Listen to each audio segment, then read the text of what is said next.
Assalamualaikum warahmatullahi wabarakatuh. Saya Abdul Rohim, calon guru penggerak angkatan 10 tahun 2024 Kabupaten Brebes.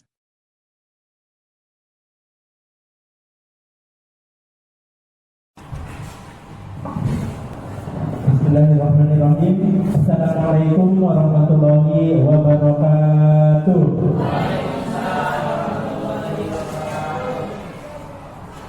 Yang Ibu Siti Rohman PDSD MM selaku Kepala SD Negeri Pulau Gading 2 Kecamatan Bulaka Kabupaten Brebes serta Bapak Ibu Guru SD Negeri Pulau Gading 2. Pertama marilah kita panjatkan puji syukur kehadirat Allah Subhanahu wa taala yang dimana kita diberi kesempatan untuk bisa berkumpul pada pagi hari ini dalam acara pemaparan atau penyebaran pemahaman tentang budaya positif dan penerapan pengalaman budaya positif di SD Negeri Pulau. Salawat dan salam mari kita limpahkan kehadiran junjungan kita Nabi Muhammad Sallallahu Alaihi Wasallam. Semoga dengan bacaan salawat tersebut kita akan mendapatkan syafaatnya di yaumul akhir nanti. Amin amin ya rabbal alamin. Bapak Ibu, hari ini saya mau bertanya, budaya positif menurut Bapak Ibu penting atau tidak? Penting.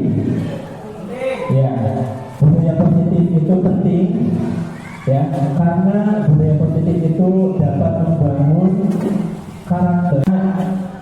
Budaya positif di sekolah dapat membentuk karakter murid, guru, dan juga membentuk visi misi sekolah. Konsep inti budaya positif itu ada 8 ya.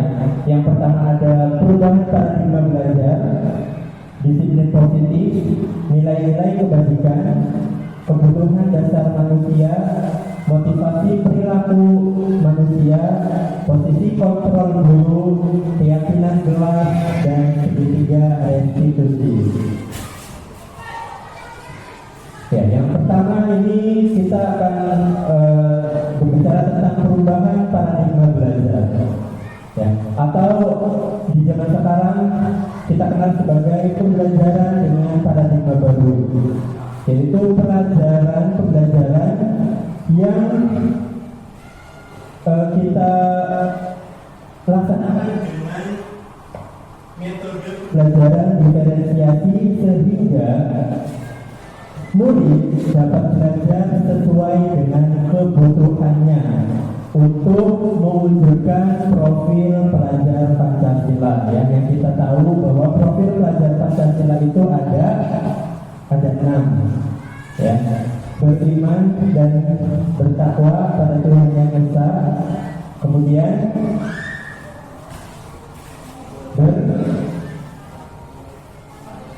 berkebinekaan global, gotong royong, mandiri, kreatif, dan bernarasi, ya. Muaranya adalah di profil pelajar Pancasila. Bagaimana seseorang dapat berubah dari paradigma stimulus respon menuju teori kontrol? Ya, menurut Stephen R. Covey, bila kita ingin membuat kemajuan perlahan, sedikit demi sedikit ubahlah sikap atau perilaku kita. Namun, bila kita ingin memperbaiki cara-cara utama kita, maka kita perlu mengubah kerangka acuan kita. Ubahlah bagaimana kita melihat dunia, bagaimana kita berpikir tentang manusia. Ubahlah paradigma kita. Skema pemahaman dan penjelasan aspek-aspek tertentu tentang realitas. Ini, ya, karena pada umumnya kita masih menggunakan paradigma stimulus respon, di mana paradigma stimulus respon itu adalah banyak ilusi-ilusi yang ternyata selama ini kita tertipu dari paradigma stimulus respon tersebut. Nah, ini adalah miskonsepsi makna kontrol dari stimulus respon tersebut. Yang pertama ada ilusi guru mengontrol murid. Pada dasarnya kita tidak dapat memaksa murid untuk berbuat sesuatu jikalau murid tersebut memilih untuk tidak melakukannya. Walaupun tampaknya guru sedang mengontrol perilaku murid, hal demikian terjadi karena murid sedang mengizinkan dirinya dikontrol. Ya. Jadi kita itu sering berpendapat bahwa guru itu bisa mengontrol murid. Ternyata itu hanya ilusi belaka Bapak Ibu. Ya. Kemudian ilusi semua perbuatan positif akan efektif dan dapat bermanfaat. Perbuatan positif atau keburukan adalah bentuk-bentuk kontrol. Segala usaha untuk mempengaruhi murid agar mengulangi sesuatu adalah suatu usaha untuk mengontrol murid tersebut. Seringkali kita itu memberikan penguatan positif baik verbal maupun non-verbal, baik pemberi pujian ataupun pemberi hadiah, memberikan hadiah kepada murid dengan harapan agar murid itu dapat kita kontrol. Tetapi ternyata semua itu hanya sebuah ilusi saja. Kemudian berikutnya ada ilusi bahwa kritik dan membuat orang merasa bersalah dapat menguatkan karakter. Ya. Ada di sini yang sering mengkritik anak didik kita, murid-murid kita, semoga tidak ya Bapak Ibu ya, atau membuat murid kita itu merasa bersalah. Ya, karena menggunakan kritik dan merasa bersalah untuk mengontrol murid menuju pada identitas gagal. Mereka belajar untuk merasa buruk tentang diri mereka. Jadi mereka itu kayak merasa, ya Allah saya itu kok buruk banget ya, saya dikata-katain bodoh lah. Jadi yang mindset dalam diri anak tersebut itu seperti itu, merasa dirinya itu rendah. Mereka mengembangkan dialog diri yang negatif seperti tadi ya. Kalau misal kita sudah mengejar murid kita, kamu kok bodoh banget, atau kamu bangunnya yang ini, jangan malas. Jadi dengan kritikan-kritikan seperti itu, murid kita itu yang ada di pikiran mereka ya apa yang dibicarakan oleh guru tersebut ya. Kalau misalnya kamu kok bodoh, ya murid merasa ya kata bu guru, kata pak guru saya bodoh, kata pak guru, kata bu guru saya malas, seperti itu. Jadi itu hanya sebuah ilusi saja bahwa kritik dan membuat orang merasa bersalah dapat menguatkan karakter. Itu hanya sebuah ilusi. Berikutnya, ilusi bahwa orang dewasa memiliki hak untuk memaksa. Banyak orang dewasa yang percaya bahwa mereka memiliki tanggung jawab untuk membuat murid-murid membuat hal-hal tertentu. Seringkali kita mengontrol murid ya Bapak Ibu. Apapun yang dilakukan dapat diterima selama ada sebuah kemajuan berdasarkan sebuah pengukuran kinerja. Ya, jadi kita sebagai orang dewasa bagi murid-murid kita, ternyata untuk memaksa murid-murid kita itu ternyata tidak bisa. Itu semua hanya ilusi. Ya.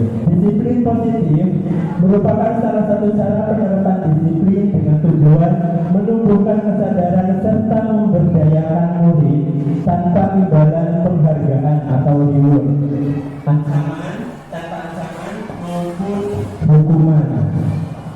Disiplin positif memberikan nilai tanggung jawab, rasa hormat pada nilai-nilai yang dianutnya sendiri. Sebagai guru, tujuan kita adalah menciptakan murid yang memiliki disiplin diri, sehingga mereka berperilaku dengan mengacu pada nilai kebajikan yang universal dan memiliki motivasi intrinsik dalam perubahan perilaku ke arah yang lebih baik. Ya, ini disiplin ini kan ternyata bukan hanya sebatas pematuhan atau patuh pada aturan, tetapi disiplin ini lebih ke motivasi diri siswa yang sadar akan nilai-nilai yang terkandung dari nilai yang dianutnya, seperti itu.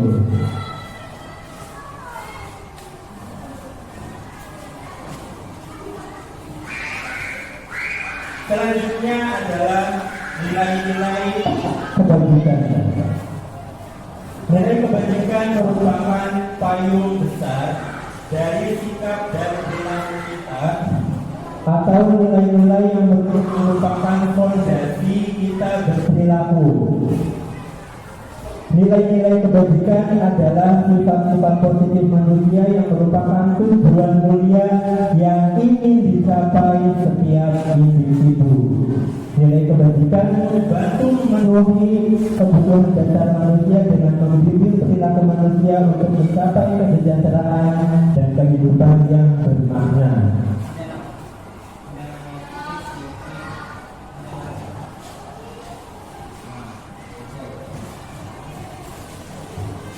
Dan ini adalah kebutuhan dasar manusia. Ada 5 kebutuhan dasar manusia, yaitu yang pertama, kebutuhan untuk bertahan hidup, atau biasa kita kenal dengan kebutuhan bertahan hidup. Kemudian kebutuhan kasih sayang dan rasa diterima. Yang ketiga adalah kebutuhan penguasaan atau pengakuan atas kemampuan. Dan yang keempat ada kebutuhan akan kebebasan atau kebutuhan akan pilihan. Dan yang kelima ada kebutuhan kesenangan yang merupakan kebutuhan untuk merasa senang. Kebutuhan dasar manusia memberikan landasan bagi motivasi perilaku yang pada gilirannya memandu secara individu bertindak untuk memenuhi kebutuhan tersebut dalam kehidupan mereka.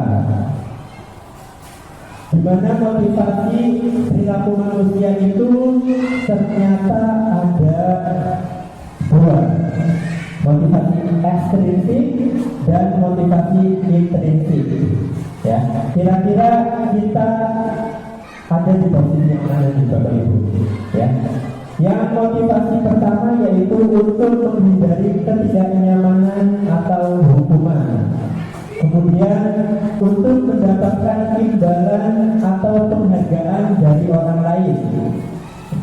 Ini adalah motivasi ekstrinsik, berarti dipengaruhi oleh luar, dipengaruhi oleh orang lain, bukan timbul dari dirinya sendiri. Untuk motivasi intrinsik, yaitu untuk menjadi orang yang mereka inginkan dan menghargai diri sendiri dengan nilai-nilai yang mereka percaya.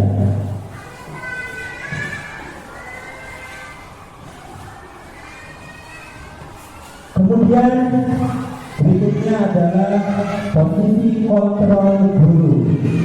Ada 5 posisi kontrol guru. Yang pertama adalah sebagai penghukum. Ya. Kemudian yang kedua ada pembuat rasa bersalah. Ada yang ketiga sebagai teman. Yang keempat sebagai pemantau. Dan kelima sebagai manajer. Dari kelima posisi ini kira-kira kita sebagai posisi yang mana nih? Ya, di mana dari kelima posisi tersebut yang paling tinggi atau yang paling harus dilaksanakan oleh guru yaitu posisi manajer. Posisi manajer yaitu guru berbuat sesuatu bersama murid, mempertanggungjawabkan perilakunya dan mendukung murid agar dapat menemukan solusi atas permasalahannya sendiri. Posisi manajer mengacu pada restitusi yang dapat menjadikan murid sebagai manajer bagi dirinya sendiri sehingga tercipta identitas positif dan berhasil pada diri murid. Ini posisi manajer.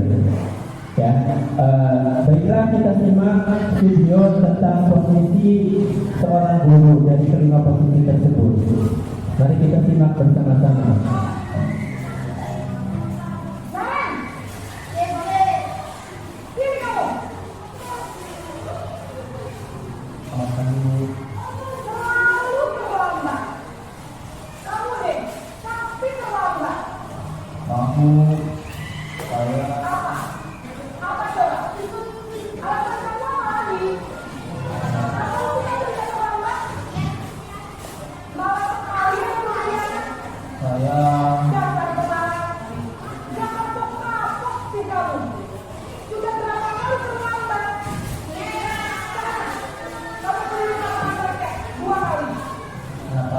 ini adalah posisi penghubung, ya, di mana posisi penghubung itu atau hubungan yang diberikan kepada siswa itu bersifat serta-merta tanpa adanya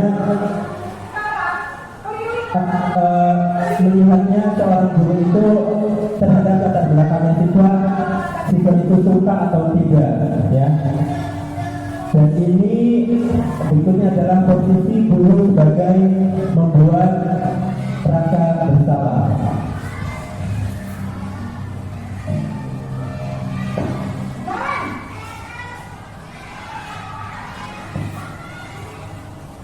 Selamat pagi, Bu.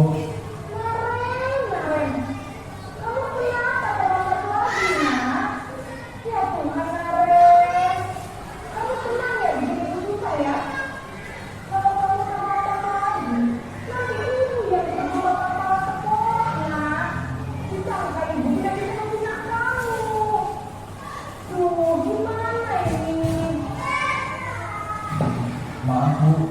Ini yang kedua adalah posisi guru sebagai pembuat rasa bersalah, di mana posisi penghukum dan posisi pembuat rasa bersalah itu harus kita hindari, benar-benar harus kita hindari, karena akan membuat identitas gagal pada diri murid.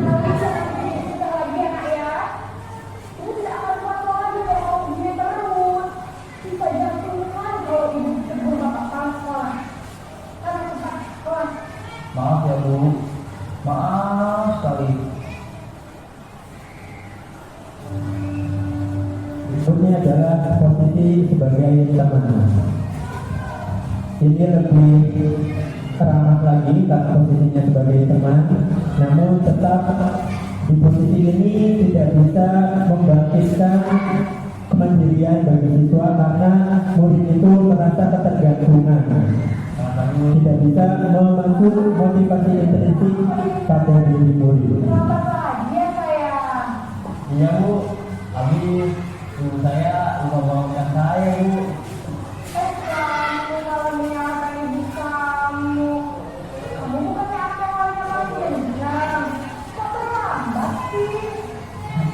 Iya, Bu.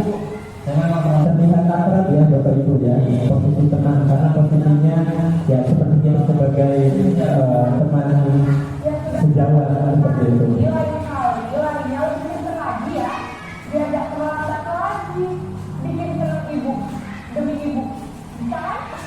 bisa, Bu.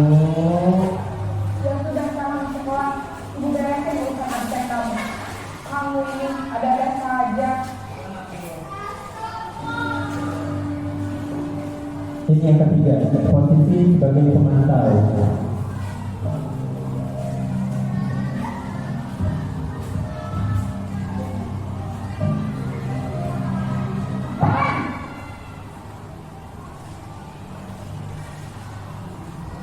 Selamat pagi, Bu.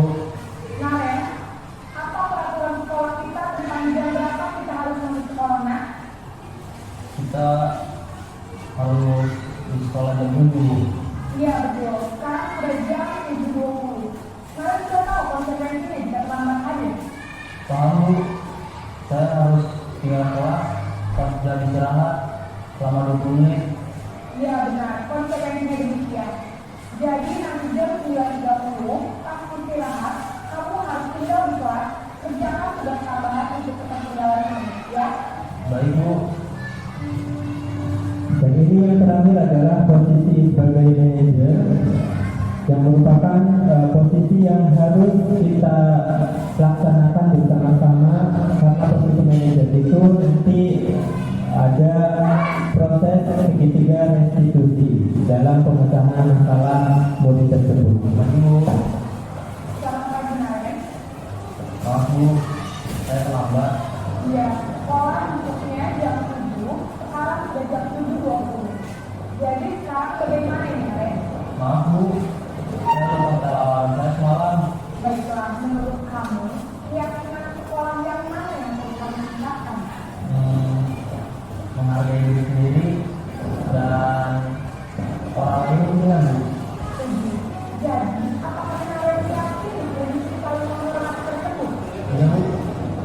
informasinya. Apakah kalian bersedia memperbaiki masalah kekeluargaan ini? Bersedia, Bu. Bagaimana kalian memperbaiki masalah kekeluargaan ini?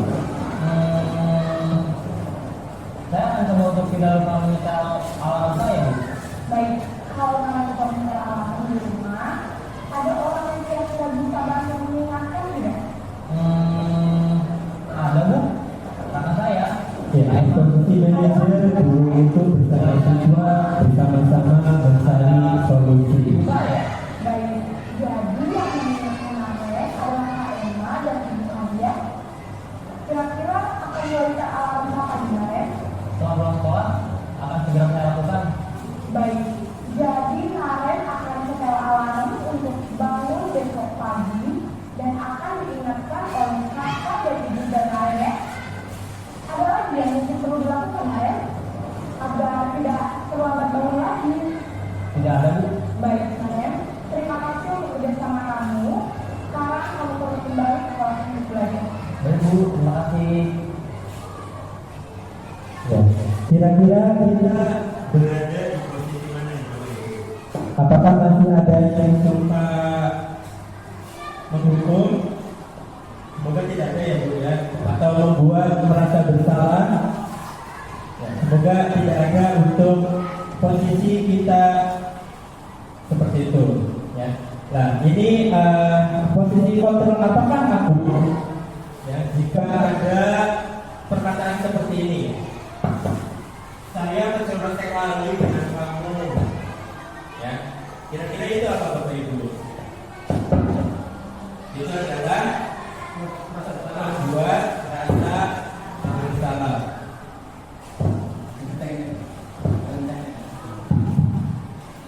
Membuat rasa bersalah. Selanjutnya, kamu tidak pernah benar melakukannya. Yang ini posisi penghukum, langsung menyalahkan begitu saja dan biasanya langsung diberi hukuman yang siswa sendiri itu tidak tahu mau diberi hukuman apa karena tidak ada persetujuan sebelumnya. Berikutnya, apa rencanamu untuk menyelesaikan masalah ini? Nah, ini seperti yang video di klip video yang terakhir tadi, yaitu posisi manajer. Ayolah, lakukan demi Bapak. Nah, itu posisi teman yang soal keras. Selanjutnya, kamu tidak akan mendapatkan nilai jika tidak mengerjakan tugas.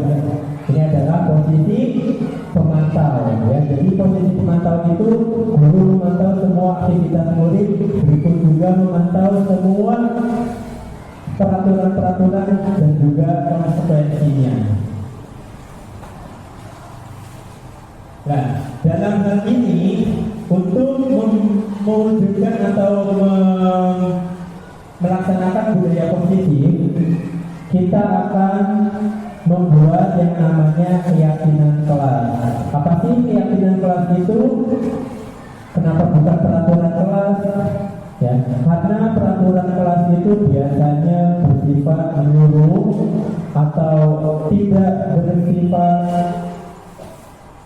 dua arah, hanya peraturan yang dibentuk oleh guru hanya dibuat sepihak, sedangkan keyakinan kelas itu dibuat bersama-sama atas dasar nilai-nilai kebajikan universal bersama-sama. Ya, nilai keyakinan kelas bersifat abstrak, kemudian berupa pernyataan yang universal, jadi tidak mengerucut, tidak spesifik. Kemudian dibuat dalam pernyataan positif, tidak ada larangan, tidak ada kalimat negatif. Kemudian keyakinan kelas itu dibuat sedikit saja, supaya apa? Supaya mudah diingat. Dan keyakinan kelas juga dibuat harus sesuai dengan kondisi sekolah, sehingga mudah diterapkan. Kemudian semua warga sekolah dilibatkan dalam membuat keyakinan sekolah atau keyakinan kelas. Nah, ini contohnya ya Bapak Ibu, keyakinan kelas yang sudah pernah saya terapkan. Lanjut, setelah kita membuat keyakinan kelas dan disetujui oleh semua siswa kita menerapkannya di dinding kelas kita, baik di dalam maupun di luar boleh.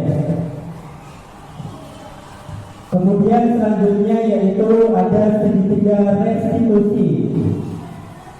Segitiga restitusi itu ada 3 tahap. Yang pertama ada tahap menstabilkan identitas, kemudian tahap validasi tindakan yang salah, dan tahap menanyakan keyakinan. Tahap menstabilkan identitas pada tahap ini penting untuk membantu murid merasa aman dan dihargai sebagai individu. Tujuannya untuk menegaskan bahwa mereka tidak dinilai hanya berdasarkan kesalahan mereka. Seperti yang kita lihat tadi di video, ya, pada posisi manajer, guru itu tidak menyalahkan murid, tetapi mencari tahu penyebabnya. Dilihat sebagai seorang yang memiliki nilai dan potensi. Langkah ini melibatkan pembinaan rasa percaya diri dan memastikan bahwa peserta didik memahami bahwa identitas mereka tidak tergantung pada kesalahan yang telah mereka buat. Selanjutnya ada tahap validasi tindakan yang salah. Tahap ini melibatkan pengakuan dan validasi bahwa tindakan yang dilakukan adalah salah tanpa menyalahkan atau menghakimi peserta didik secara berlebihan. Jadi berarti mengakui kesalahan tersebut secara objektif. Penting untuk mendiskusikan dampak dari tindakan tersebut dan mengapa tindakan itu tetap dianggap salah. Validasi ini bertujuan untuk membantu peserta didik memahami konsekuensi dari tindakan mereka dan mengembangkan empati. Dan tahap yang terakhir adalah tahap menanyakan keyakinan. Di tahap terakhir ini, peserta didik atau murid ditanya keyakinan tentang bagaimana mereka seharusnya bertindak di masa yang akan datang. Ini melibatkan diskusi mengenai nilai-nilai dan prinsip-prinsip yang mereka anut dan bagaimana mereka dapat menerapkannya untuk memperbaiki kesalahannya. Dengan menanyakan keyakinan ini, murid diajak untuk merefleksi diri dan merumuskan rencana perbaikan berdasarkan pemahaman dan komitmen mereka sendiri.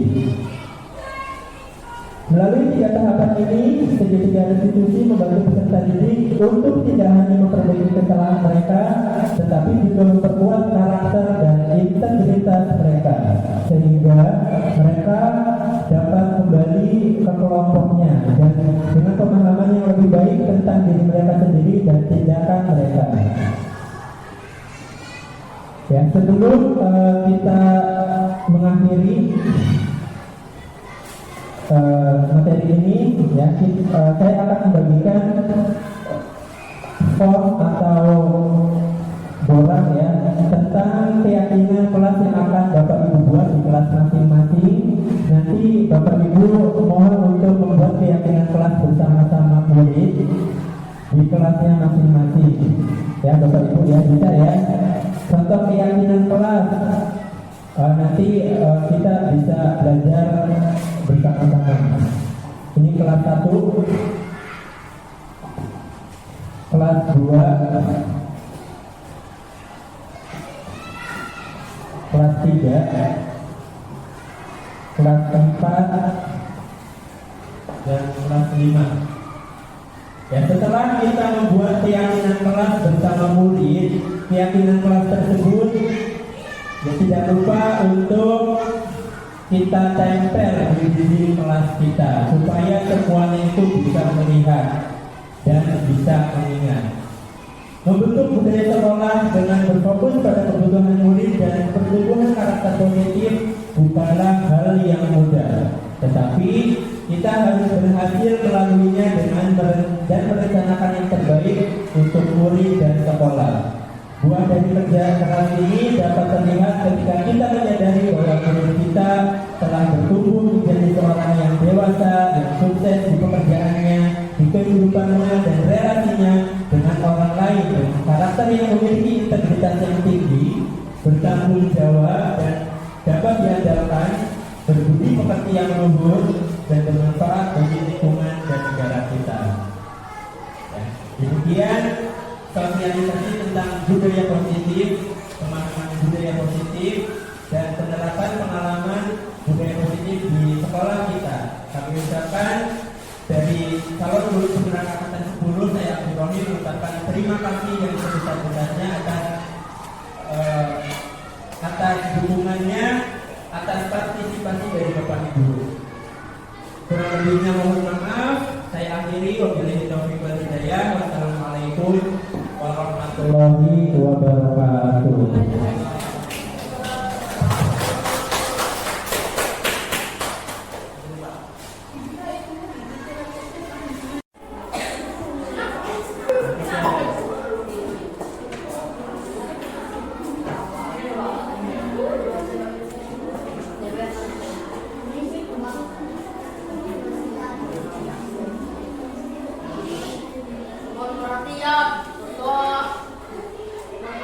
Berdoa mulai.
siapa? Ibrahim bilang Wali.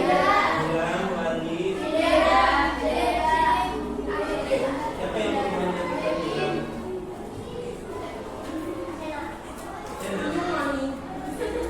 Siapa yang memanjatkan siapa tadi? Wali. Ketiga. Sana lagi. Itu satu grup dan sejarah dari mana sih? Dan nggak tahu. Atau tadi pagi lihat nggak? Tadi pagi lihat nggak? Sudah kamu kabar? Ya, sudah nggak apa-apa ya. Hari ini kita mau membuat keyakinan kelas. Masih ingatkan keyakinan kelas itu apa? Keyakinan kelas itu adalah nilai-nilai yang disepakati bersama-sama ya, supaya kelas kita itu berjalan dengan baik ya, dan aman dan nyaman. Kita mau kan kelas kita nyaman? Mau nggak? Mau. Ya, biar kelas kita itu berjalan dengan baik dan juga aman dan nyaman. Marilah kita membuat keyakinan kelas bersama-sama. Nanti kalian menuliskan apa yang kamu yakini dalam kertas ini. Setelah selesai menulis, ya, setelah selesai menuliskan keyakinan yang kamu yakini, ya, secara tertib urut dari depan, ya, dari depan sini yakin ya, ditempel ke sini, nggak usah tinggi-tinggi, katanya nanti yang pendek, ya, paham ya? Sudah siap? Sudah siap belum? Coba tepuk semangat dulu, tepuk semangat.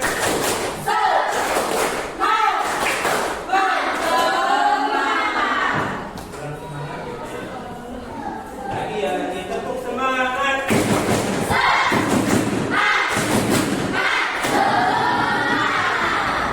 Yang paling semangat tadi ya. Dapat.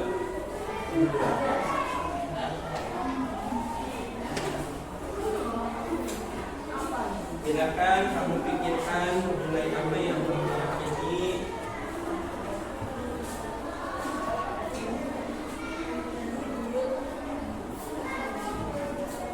Kalau sudah selesai, nanti tunggu instruksi selanjutnya untuk mengumpulkan dari ke depan.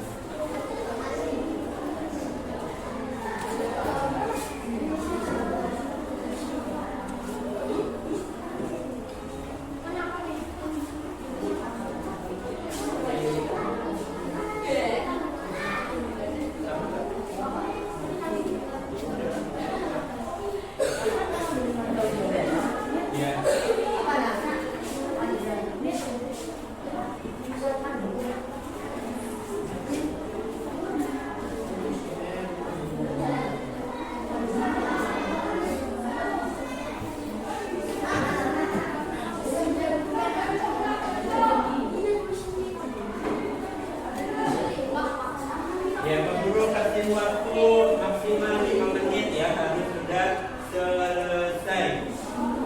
Ya, Pin, kamu yang pertama. Kamu yang pertama, tulis saja di situnya.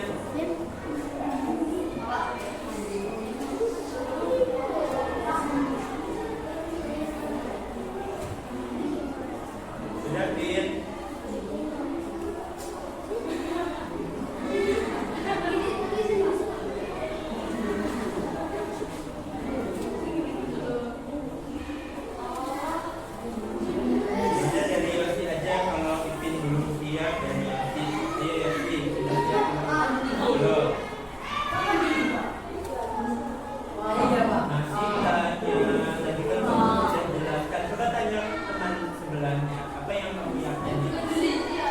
Atau tanya sama yang di belakang kamu.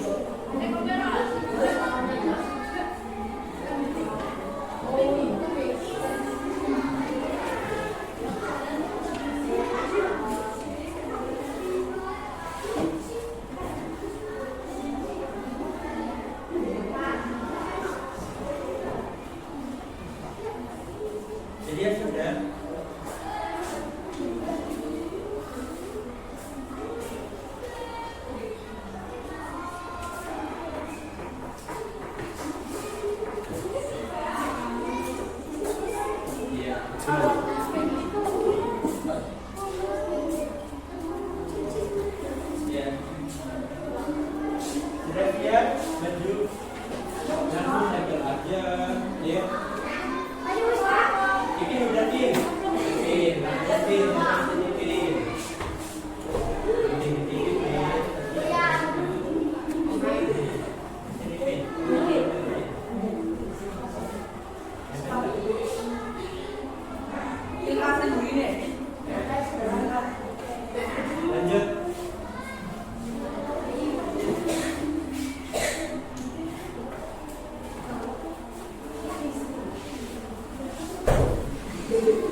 keyakinan yang kami yakini untuk kemajuan kelas kita, supaya kelas kita itu bisa berjalan dengan baik, dengan tertib, dengan aman dan nyaman sesuai dengan keinginan kita semua. Paham ya?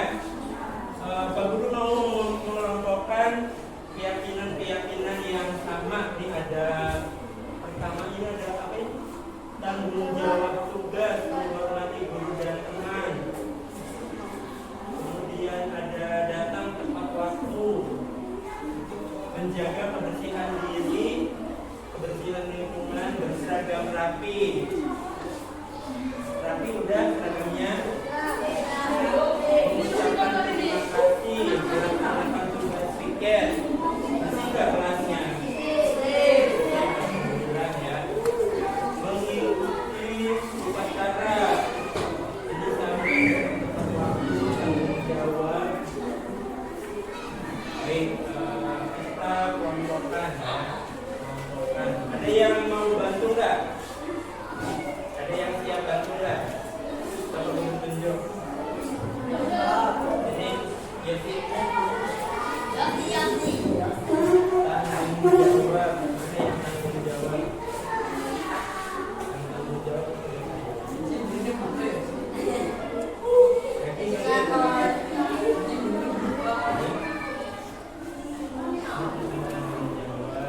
sebut dengannya. Jangan ada dalam hati ya, sebut langsung ucapkan. Siapa namanya? Pipin.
Tunjuk teman kamu yang laki-laki ayah.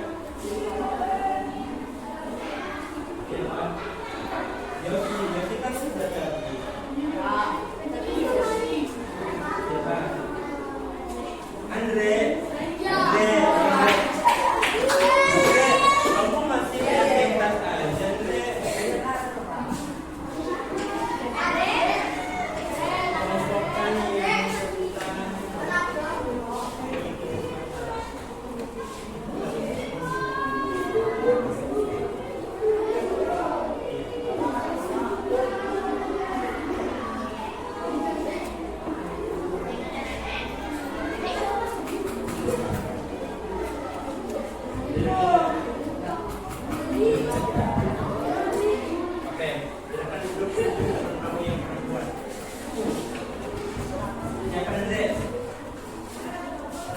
teman kamu ada di belakang, Dre.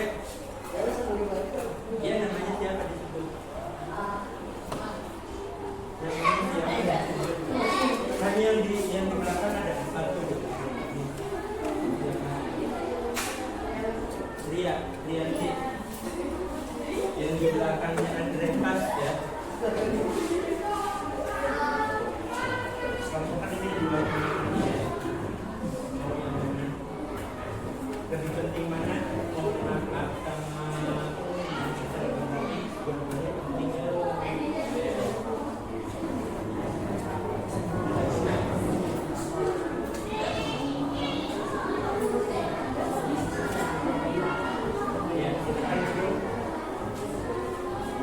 makasih, ini tinggal kita dua kalau yang nempel ya.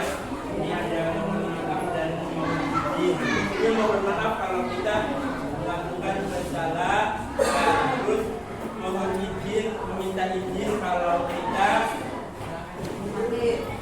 lagi sakit atau tidak berangkat atau mau keluar masuk kelas ya, apakah diizinkan atau tidak ya. Jadi kita sudah tahu itu. Baik, ini sudah kita tempelkan semuanya. Ada berapa jenis? 1, 2, 3, 4, 5, 6, 7, 8, 9. Banyak ya, 9. Nanti Bapak Guru minta tolong untuk sekretaris. Siapa sekretaris? Sekretaris Silvi. Baik, Silvi silakan menunjukkan untuk menuliskan satu kelompok ini dalam ini. Ayo Silvi, ini Silvi. Namanya ini. Silvi aja dulu. Ini pulpennya Bapak aja. Bapak.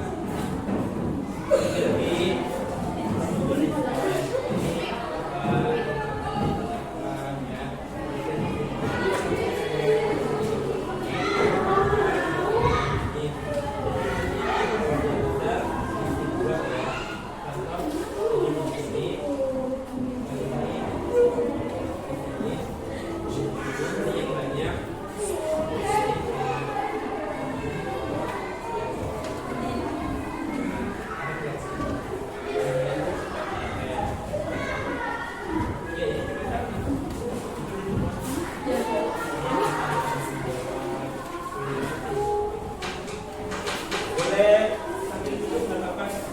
Berdiri dulu dong, jadi menuliskan. Ini biar kelihatan. Duduk di sini ya, kelihatan nggak tulisannya? Yang lain nanti setelah Silvi menuliskan semua keyakinan kelas yang sudah kami tuliskan dalam stick ini tersebut, nanti jangan lupa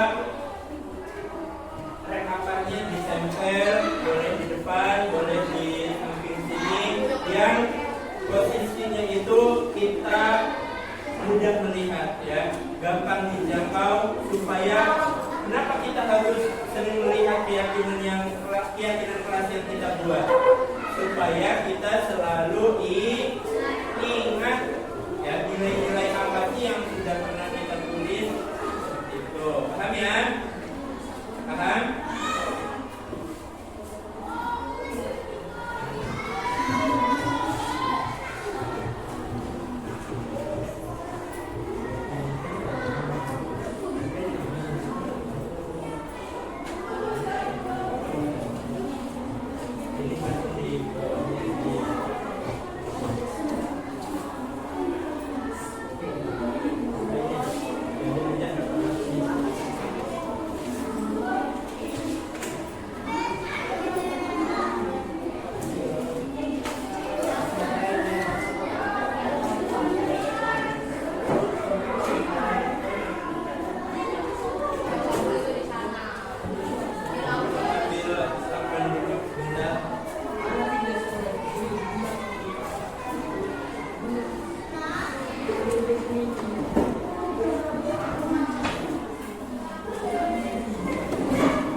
tinggal dalam rekapannya ada di sini. Ini ada berapa ini? Ada 9 pernyataan. Yang pertama tanggung jawab dan ada tugas. Berarti kalau ada tugas kalian harus melaksanakannya, harus tanggung jawab ya, melaksanakan tanggung jawab kerjakannya dengan benar. Kemudian di sini ada menghormati guru dan teman. Ya, bukan hanya guru saja yang dihormati, tetapi teman juga harus saling menghormati. Ya, ada juga ini apa nih? Mengucapkan terima kasih. Pada saat apa kita mengucapkan terima kasih? Pada saat mendapat pertolongan, mendapat bantuan, pada saat bahagia, pada saat bisa kita pinjam terus dikasih, ya pada saat dapat izin, ya pinjaman barang. Kemudian ini ada datang tepat waktu. Ini yang datang yang terlambat siapa ya? Kemudian ada keyakinan yang kita yakini datang tepat waktu. Kemudian ini ada mengikuti upacara, bukan hanya upacara saja, artinya nanti ditulis sampai lagi ya, mengikuti upacara, mengikuti senam, pokoknya kegiatan rutin yang ada di sekolah kita. Ada yang di sini juga ada menjaga kebersihan apa? Kemudian ya, menjaga kebersihan diri dan lingkungan. Dengan cara apa menjaga kebersihan diri?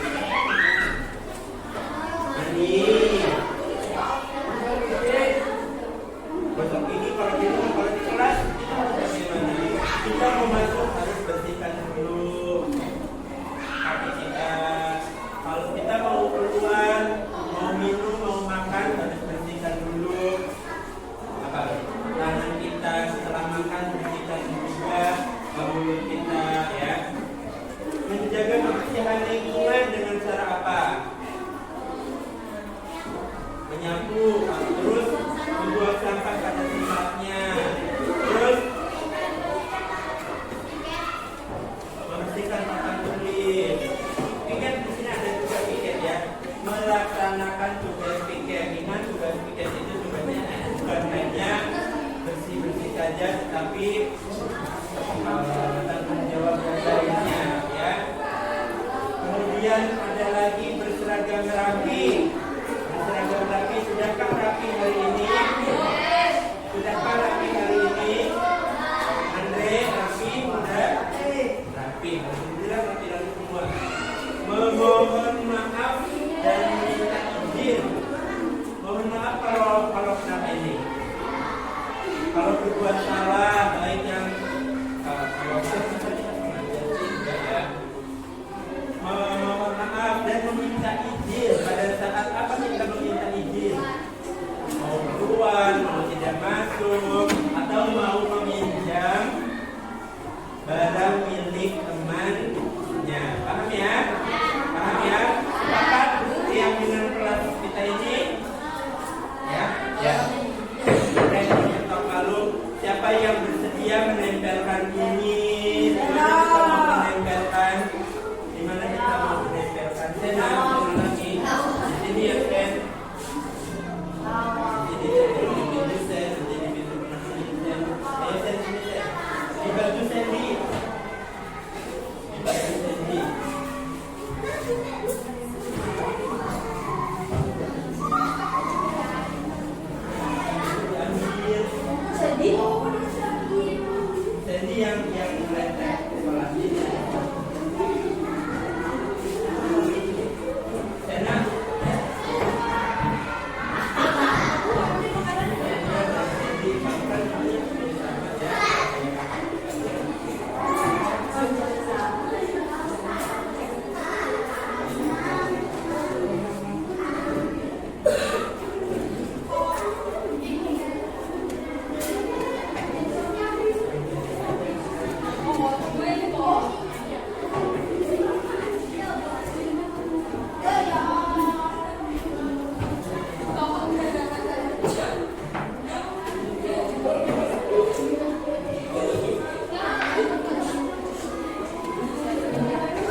adalah keyakinan kelas 6 SD Negeri Pulau Gading 2.